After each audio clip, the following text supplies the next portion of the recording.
Broadcast of this program is made possible in part by the South Carolina Farm Bureau, online at scfb.org.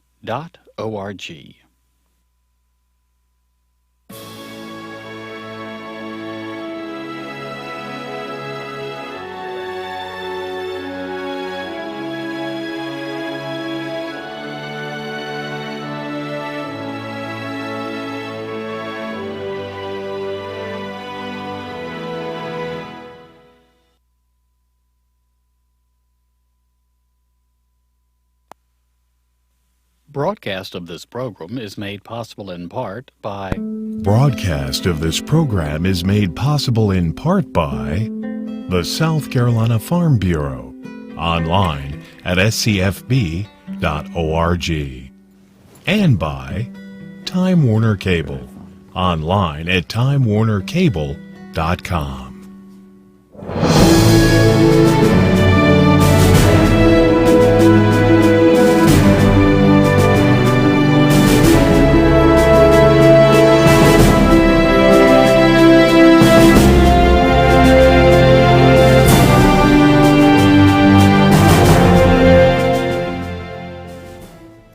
Welcome back to This Week in the State House as this session of the General Assembly continues to go forward.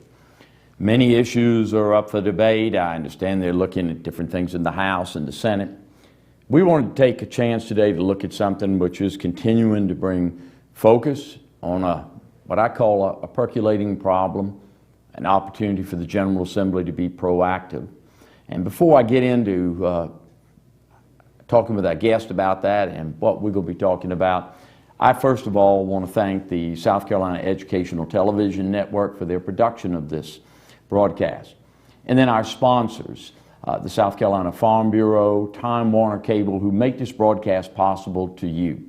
And to the South Carolina Press Association for their assistance in putting together our programs. And I'd be remiss if I, of course, didn't welcome our friends at 518 of the Blott Building over in the House who get very excited about the broadcast and the opportunity to hear Zachary and Associates, Representative Merrill Stavronakis, all of them have an opportunity to really look at issues in depth, and we appreciate their constant attention to it. With that, I'm going to turn to our guests and introduce them, and you can quickly pick up what the topic today is. And I'll start right here to my immediate right, Ms. Dale Watson. She's been with us before. She's the State Ombudsman for the Office on Aging. She's involved, her job basically, and I'll let her tell you a little bit more about it, is about making sure that complaints are followed up and to see that if something happens that seniors kind of get a softer landing, so to speak. Right next to her, AARP. All of you know who AARP is. Theresa Arnold. She comes to us from AARP. She's the state director here. Does a wonderful job. They're very active in the area. Aging. Is it a priority that this General Assembly needs to be dealing with? Is it, in fact, the problem, the health challenge of the century just up the road? What are statistics showing? I'm going to start with Theresa Arnold for the reason that AARP just did a survey. Right. That survey, I think, will be of tremendous interest to our listeners. Tell us something about that survey. Well, we did a survey on caregiving to try and find out how many folks out there are or have been caregivers. It was about 55% are currently or have been, and a large percentage going forward think that they will be caregivers in the next 5 years. So it's a huge number of folks. And mostly people are, I think that, and it's the same when my father had dementia, we love the person that we want to take care of and we want to help them. And so it's not that people don't want to do it, it's just that sometimes they might need a little assistance. And it was kind of interesting in the survey, the assistance requested, the largest percentage said they needed information. A lot of times there's not information out there. My mother, when my father was diagnosed with Pick's disease, this was back in the early part of 2000, she did not know what it was, and the doctor didn't really tell her. He just diagnosed my father and they walked out. She needed information. And that's not an expensive request, and it's something we have SC Access, which is housed in the Office on Aging, that's something that we can all look at as a resource. We just want to make sure it's as powerful and viable a resource as possible. Well, you know, I've heard the term that information for seniors and their families is like currency. Mm-hmm. It can take them places, it can make things available, it gives them the resource to know how to access. And that's something I think that the General Assembly needs to understand. Information and referral is very important. Websites, ETV that put shows on like this, which gives an opportunity for people to learn something. The survey indicated, I think, that about 55% of the population is involved in some sort of caregiving. Have been or are. All right, and so this concept called respite care, if we could kind of put it in focus to the folks out there, the importance, you got let's say a loved one, a spouse taking care of another spouse. They all of a sudden need to go in the hospital. They themselves have got a health challenge. Doesn't respite care help that person to have somebody to watch after that loved one while they take care of themselves so they can remain on that volunteer job?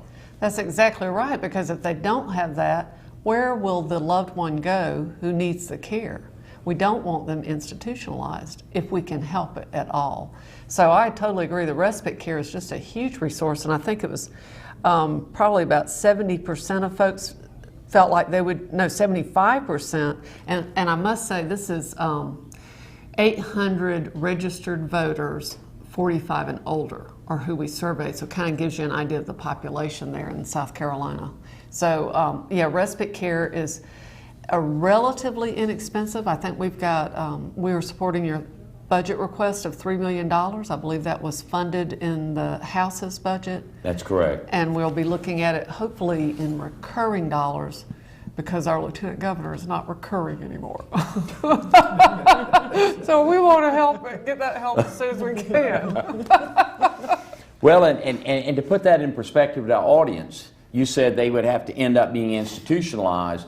If they're in a Medicaid bed, that's $52,000 a year. If they got to go in a nursing home, that's $80,000 to $110,000, which means they go end up losing their home, they go become financially strapped. Does that point up the other problem that we're trying to convey from a legislative standpoint, that we have got to prevent the migration of the middle class into the Medicaid rolls because we can't afford it?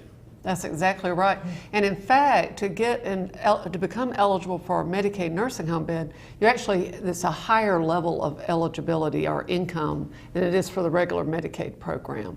So once someone is in they've run through all their resources, because as you said, it's quite expensive to be in a nursing home. If we are without looking strategically to the future, we are pushing ourselves into a financial hole that we don't want to be in. And just so the viewers can also understand financially, I'm told there are about 770,000 family caregivers in this state. They've given, something like, I think, let me look at my note here, 737 million hours of care. Translate that into dollars, that's in the billions. That's right. So for a few million, billions is happening. We're keeping those people and supporting them, and they're staying out of the migration, and it makes room for the people who absolutely need it. Is that a fair assessment? I think that's a completely fair statement. And the other aspect of this is with a few other policy changes, such as encouraging folks to volunteer, which we've been doing, but we may want to provide additional volunteer support. One thing that we found as we've looked at people who volunteer intensively as they get older, they actually have improved healthcare outcomes themselves because of their volunteer work. It's something about knowing that you are giving back and you're making the world a more worthwhile place. So there's multiple benefits, and I think that's really important for us to consider.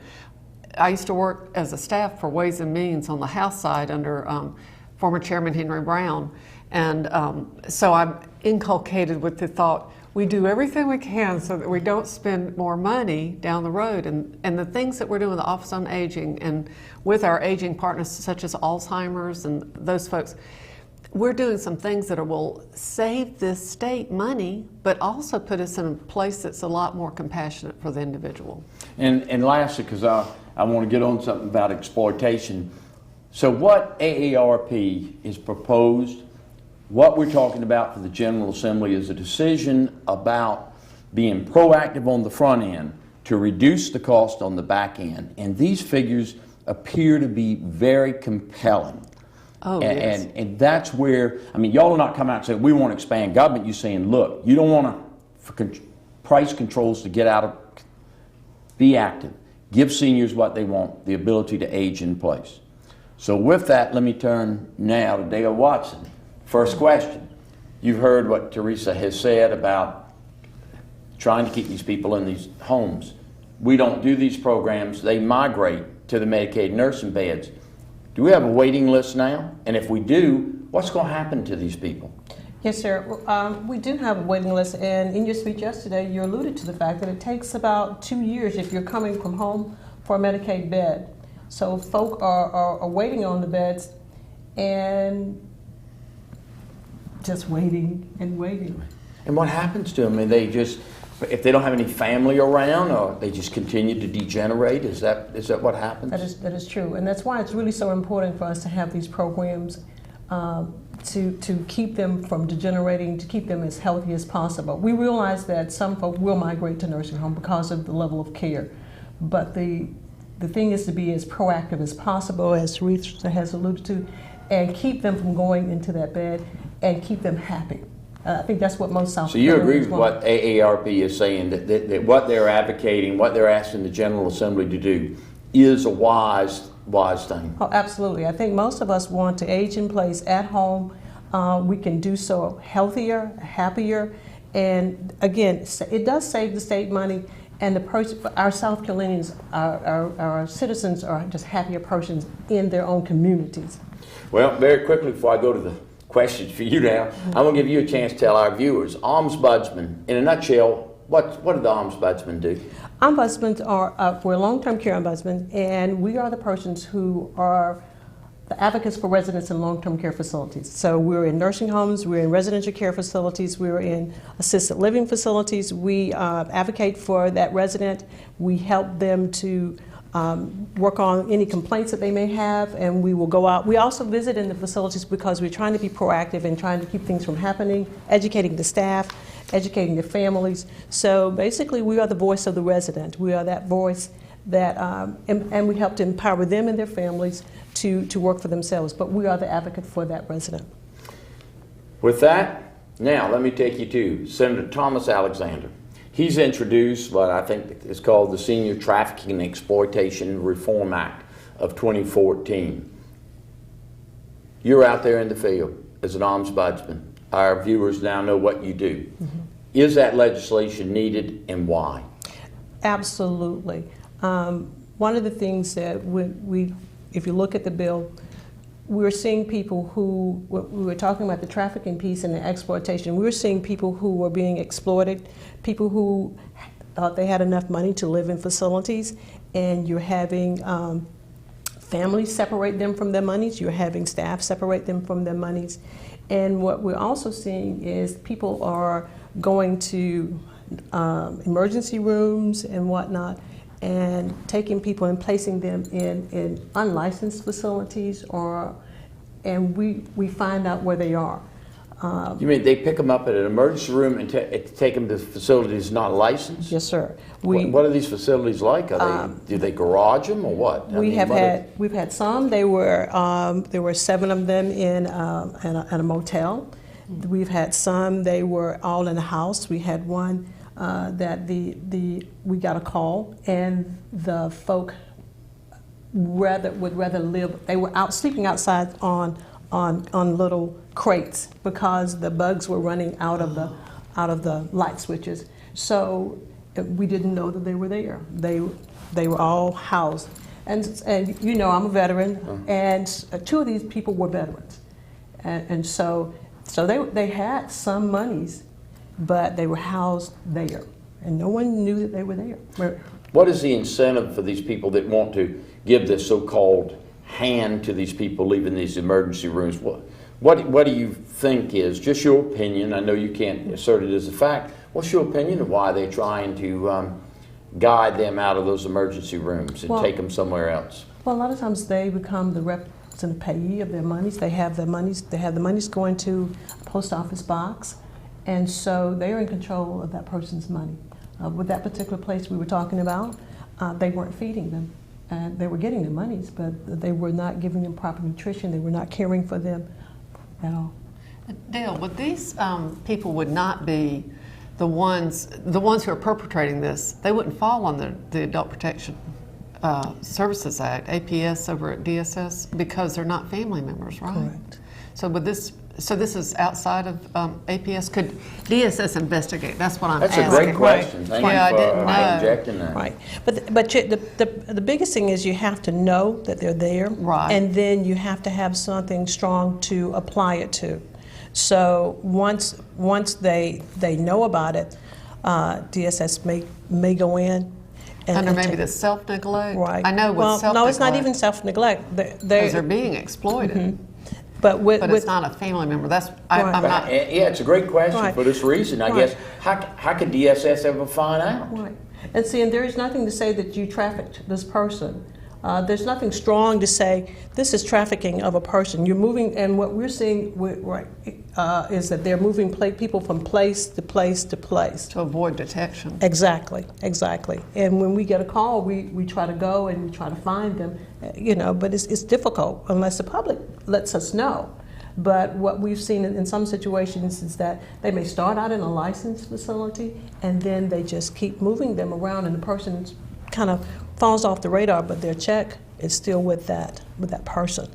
So under this act, if for instance, if they were getting ready to be discharged at the hospital and they're not being discharged to a family member because they can't go on their own, and they were to get the name and phone number, then somebody could follow up 2 or 3 days later to see and make sure they haven't fallen off the map and fallen into one of these places. But at least you to have be exploited. Right, you have somewhere to begin with, to track back to say, okay, well he went with this person, and at least you can go back to here, and then you can begin to move forward. But otherwise, they're just gone. It's kind of like the old TV show Without a Trace. Yeah. They're gone until somebody can tell us, someone reports in and tells us, well, we're seeing these people living in these homes.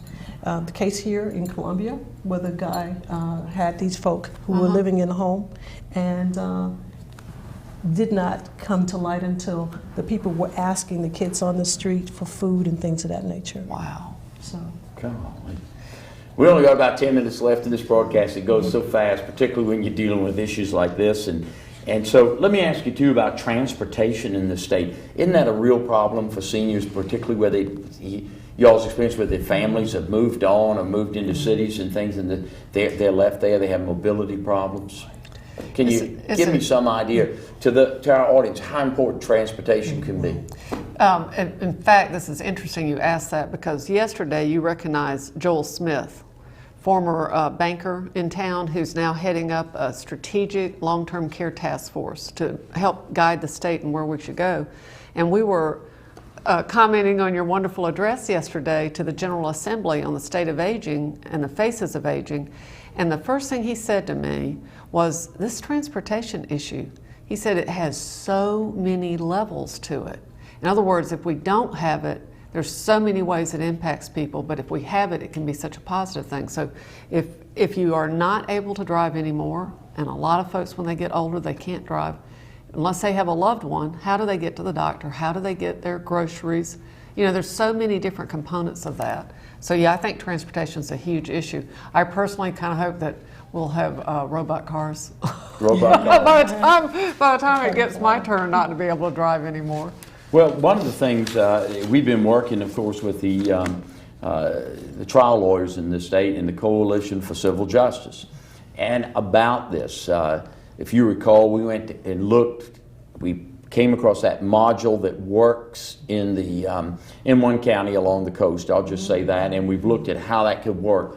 And one of the great things that happens is you go to a group like that and say, look, we need a kind of a change in the law here to encourage people to transport other seniors. And I have to just tell you, they reached back and said, we're going to help you find a solution. And we got a bill coming that I think will really be the quantum leap forward. And then SOSSC, I think, will also be instrumental in helping us begin to get these modules going. Transportation. I tried to tell the General Assembly about it yesterday, and do you think it's a fair story? We could deliver meals all day to shut-ins. If they have no family around, they're not mobile, they can't get to a supermarket, they usually, in their lonely environment, they got a cat or a dog. And isn't it true that we've come across that they will literally starve themselves to get pet food for that pet, and that means the meal that's delivered to them becomes the nutrient for the dog or the cat, and they starve themselves out of love.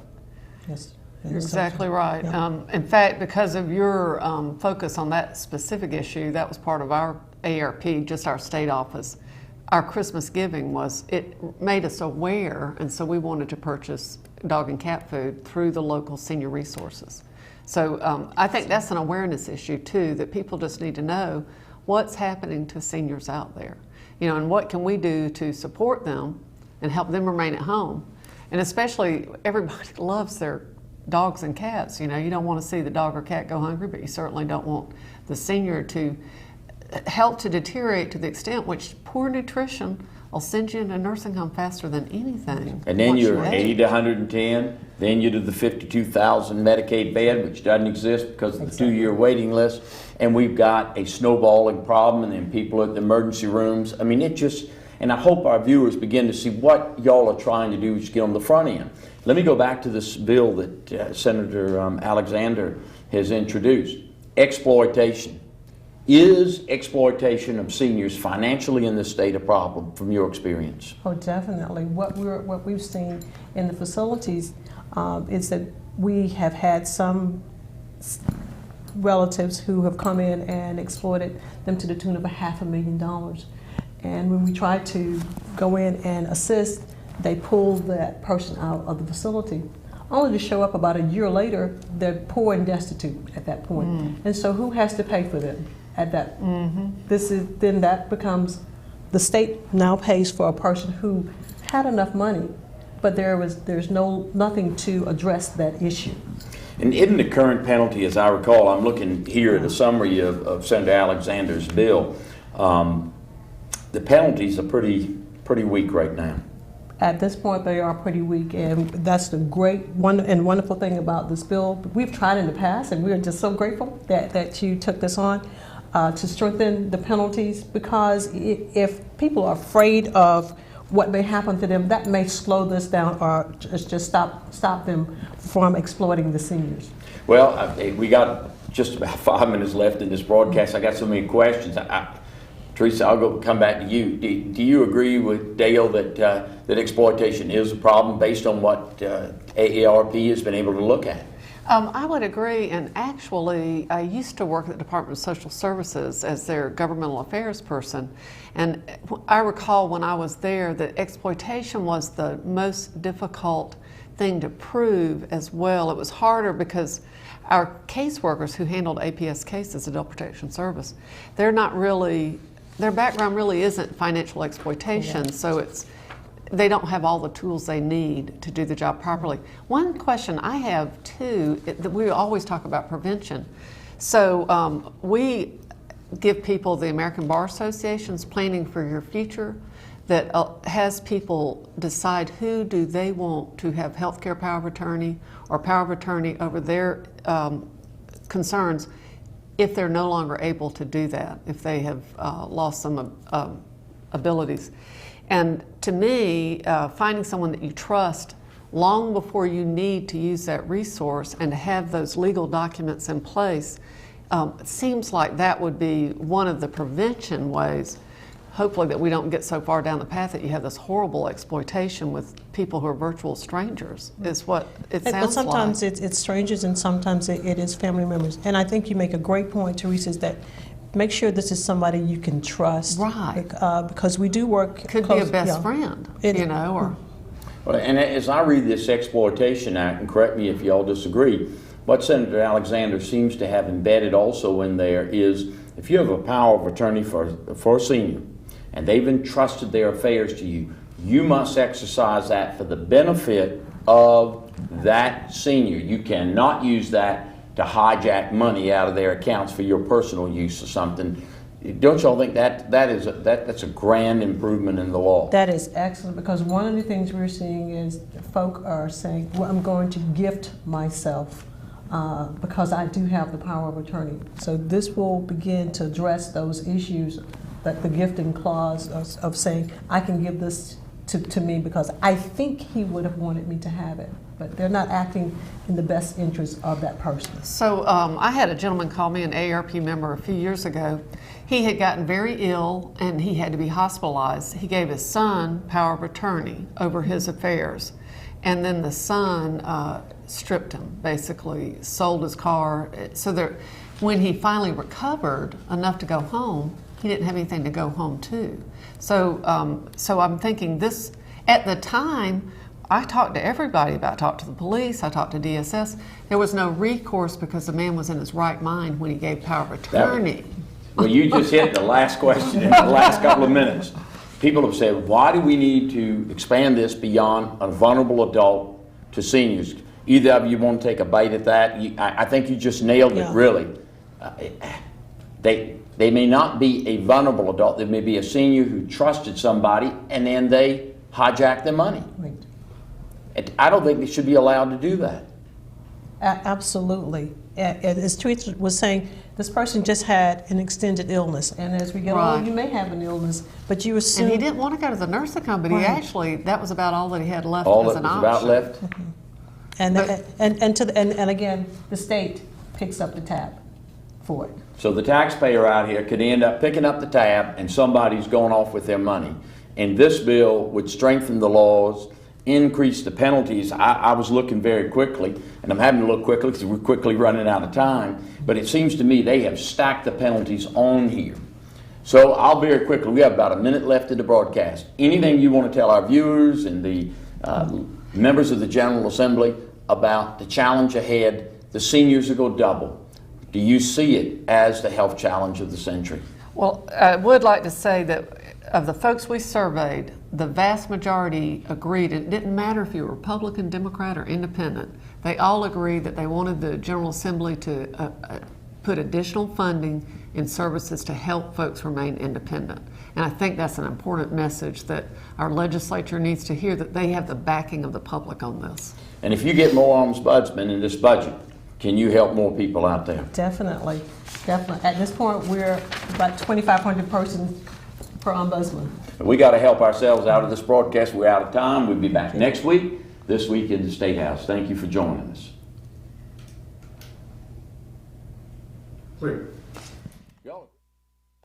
Broadcast of this program is made possible in part by Time Warner Cable, online at timewarnercable.com, and by the South Carolina Farm Bureau, online at scfb.org.